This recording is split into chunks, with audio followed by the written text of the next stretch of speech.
Hello everybody and welcome to my channel Scarescape stories. इस कहानी का नाम है जिम हॉरर स्टोरी। ये कहानी शुभम नाम के कॉलेज जाने वाले स्टूडेंट की है। वो सुबह अपने कॉलेज जाता है और शाम को वो अपने ट्यूशन के लिए जाता है। अपने दिमाग को फ्रेश रखने के लिए उसे एक जिम ज्वाइन करना था। उसे अपने हॉस्टल के आसपास एक अच्छा जिम चाहिए था, लेकिन स्टूडेंट होने के कारण उससे अपने बजट के अनुसार जिम नहीं मिल रहा था। सभी जिम बहुत महंगे थे। उसने पास के एक जिम के मैनेजर से बात की तो मैनेजर ने कहा कि उनका जिम 10 बजे तक बंद हो जाता है। तो शुभम ने उसे थोड़ा समझाने की कोशिश की। वो कहता है, मेरी ट्यूशन लगभग 9:30 बजे तक खत्म हो जाती है, तो मैं अपना वर्कआउट कैसे खत्म कर पाऊंगा? क्या आप मेरे लिए जिम थोड़ी देर और खुला रख सकते हो क्या? लेकिन मैनेजर ने इससे सख्त इनकार कर दिया। जब वो जिम के बाहर जा रहा था तभी एक लंबा और पतला आदमी उसके पास आया और उसने पूछा, क्या तुम जिम ढूंढ रहे हो? शुभम ने हाँ कहा तो उस दुबले पतले आदमी ने कहा कि मैं एक बहुत अच्छा जिम जानता हूँ, और उसने शुभम को उस जिम का एड्रेस बताया। जिम एक छोटी सी पहाड़ी पर था। शुभम जिम के अंदर चला गया। जब वो अंदर गया उसे एक रिसेप्शनिस्ट दिखा। वो थोड़ा डरावना दिखने वाला एक लड़का था और उसने एक इविल स्माइल के साथ उसका स्वागत किया। जिम का महल बहुत ही डरावना था। शुभम ने रिसेप्शनिस्ट से उसके टाइमिंग और उसके बजट के बारे में बात की। रिसेप्शनिस्ट ने उसे एकटक देखा, फिर उसने जवाब दिया, जैसी तुम्हारी इच्छा है, आप आपके टाइम के अनुसार देर रात में भी आ सकते हैं। मैं आपको चाबी दे दूंगा। आप यहाँ कुछ दिन ट्रायल लीजिए, फिर हम फीस के बारे में बात करेंगे। शुभम बहुत खुश हो गया और उसने थैंक यू वगैरह कहा। रिसेप्शनिस्ट ने एक बात कही, रात को आना है तो तुम्हें एक नियम का पालन करना होगा। रात में फ्लोर पर वर्कआउट करने एक बॉडी बिल्डर आदमी आता है। रूल ये है कि तुम्हें उस आदमी से बिल्कुल भी बात नहीं करनी है, चाहे जो कुछ भी हो जाए। शुभम थोड़ा सोच में पड़ गया, लेकिन उसे राहत महसूस हुई क्योंकि उससे अपने टाइम के अनुसार जिम जाने का मौका मिल गया। अगले दिन उसने अपना कॉलेज और ट्यूशन खत्म किया और लगभग 10 बजे वो जिम चला गया। जिम का दरवाजा बंद था। उसने रिसेप्शनिस्ट द्वारा दी गई चाबी से दरवाजा खोला। जिम में बहुत अंधेरा था। उसने वहां लाइट जला दी और अपना वर्कआउट शुरू कर दिया। अपने सेट के बीच में उसने देखा कि एक बॉडी बिल्डर लड़का जिम में दाखिल हुआ। वो बहुत लंबा, बहुत हट्टा कट्टा था। वो दिखने में काफी आक्रामक नजर आ रहा था।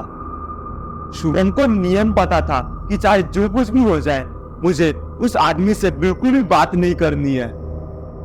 थोड़े दिनों तक जिम जाने के बाद शुभम को उस आदमी के बारे में एक डरावनी चीज महसूस होने लगी। 3-4 दिनों तक शुभम उस आदमी से नजरें मिलाने पर भी कतरा रहा था। एक दिन अपने वर्कआउट के वक्त शुभम ने हिम्मत जुटाकर पीछे मुड़कर देखा। वो बॉडी बिल्डर आदमी उसे ही घूर रहा था। शुभम से आंख मिलाने पर उसने एक इविल स्माइल दी। उसकी मुस्कान बहुत चौड़ी थी, मानो उसके होठ उसके कानों तक छू रहे थे। अपनी आंखें बड़ी करते हुए वो शुभम को ही देख रहा था।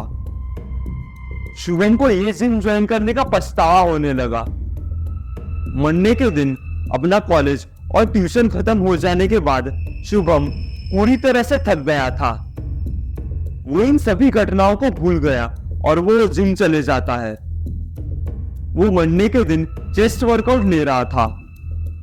उसने बेंच प्रेस करना शुरू कर दिया। वो बहुत भारी वजन उठाने लगा। वो लास्ट रेपिटेशन में बारबेल को ऊपर उठाने में असफल हो रहा था। उसकी आंखों के सामने अंधेरा छाने लगा। ऐसे में उसने देखा कि उसके ठीक सामने वही बॉडी बिल्डर आदमी खड़ा था। शुभम को उम्मीद थी कि वो बॉडी बिल्डर उसकी मदद करेगा। वो आदमी कुछ नहीं कर रहा था, बल्कि शुभम को देखकर हंस रहा था। उसने अपने हाथों से शुभम को वजन ऊपर उठाने से रोका और उस बारबेल के वजन के कारण शुभम का शरीर दर्द कर रहा था। शुभम ने अपनी पूरी ताकत लगाकर बारबेल को जमीन पर गिरा दिया। वो उठा और उस बॉडी बिल्डर आदमी से बहस करने लगा। उसने कहा कि मैं बहुत खराब पोजीशन में था, मेरी जान भी चली जा सकती थी। उस बॉडी बिल्डर ने अपनी लाल आंखों से शुभम को गुस्से से देखा। उसने कुछ कहा तो नहीं, पर वो गुस्से में आग बबूला हो रहा था। शुभम लॉकर रूम में गया और वो अपने बैग पैक करने लगा। वो हॉस्टल में वापस जाना चाहता था। उसने कुछ अजीब आवाजें अपनी ओर आते सुनी। वो आवाज बहुत डरावनी थी और उसने खुद को बाथरूम में बंद कर दिया। उसने कुछ भारी कदमों की आहट सुनी जो उसकी ओर आ रही थी। ट्यूबलाइट टिमटिमाने लगे और बगल के बाथरूम के दरवाजे अपने आप खुलने लगे। वो आखिरी वॉशरूम में था। उसकी आवाज बाहर ना जाने के लिए उसने अपना मुंह अपने हाथों से बंद कर दिया। उसने वो कदमों की आहट लॉकर रूम के बाहर जाते सुनी। उसने एक चैन की सांस ली। उसने जब नीचे देखा तो पाया कि दरवाजे के नीचे जो गैप था वहां एक बिल्कुल काली आकृति थी। उसकी आंखें सफेद थी जो शुभम को ही देख रही थी। वो इस तरह से चिल्लाया। शुभम दरवाजे पर चढ़कर बाथरूम से बाहर निकल गया। वो लॉकर रूम से वेट्स एरिया की ओर भागा। उसने देखा कि वो बॉडी बिल्डर आदमी वहां स्क्वाट्स मार रहा था। उसका शरीर बदलने लगा। उसकी चमड़ी किसी जानवर में बदल गई। वजन इतना ज्यादा था जिसके कारण वो बारबेल उस आदमी पर ही गिर गया।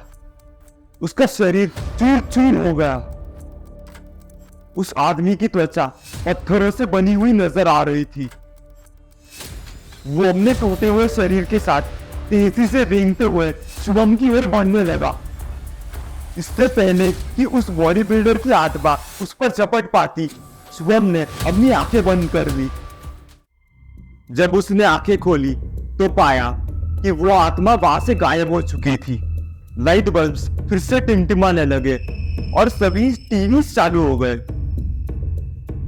और टीवी पर उसने जिम का पुराना सीसीटीवी फुटेज देखा।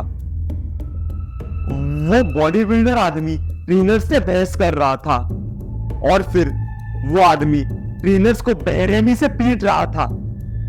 शुभम को विश्वास ही नहीं हो रहा था कि उसके साथ जो कुछ भी हो रहा था क्या वो सच है या एक डरावना सपना। वो जिम से बाहर भागा और जब वो नीचे दरवाजे तक गया तो उसने देखा कि भूतों की एक टोली ने उसका रास्ता रोक रखा था। सभी ने जिम ट्रेनर्स का यूनिफॉर्म पहन रखा था। वो सभी आत्माएं शुभम के करीब आने लगे और वो उस पर हमला करने से पहले वो बेहोश हो गया। जब वो उठा तो उसने अपने आप को जमीन पर पड़ा हुआ पाया। कायदे से तो वहां जिम होना चाहिए था, लेकिन वहां किसी भी इमारत का कोई भी नामो निशान नहीं था। जब उसने आसपास के लोगों से पूछताछ की तो पता चला कि जिम में एक हादसा हुआ था और इस हादसे में सभी ट्रेनर्स की मौत हो गई और वो बॉडी बिल्डर आदमी उस दिन से लापता हो गया था।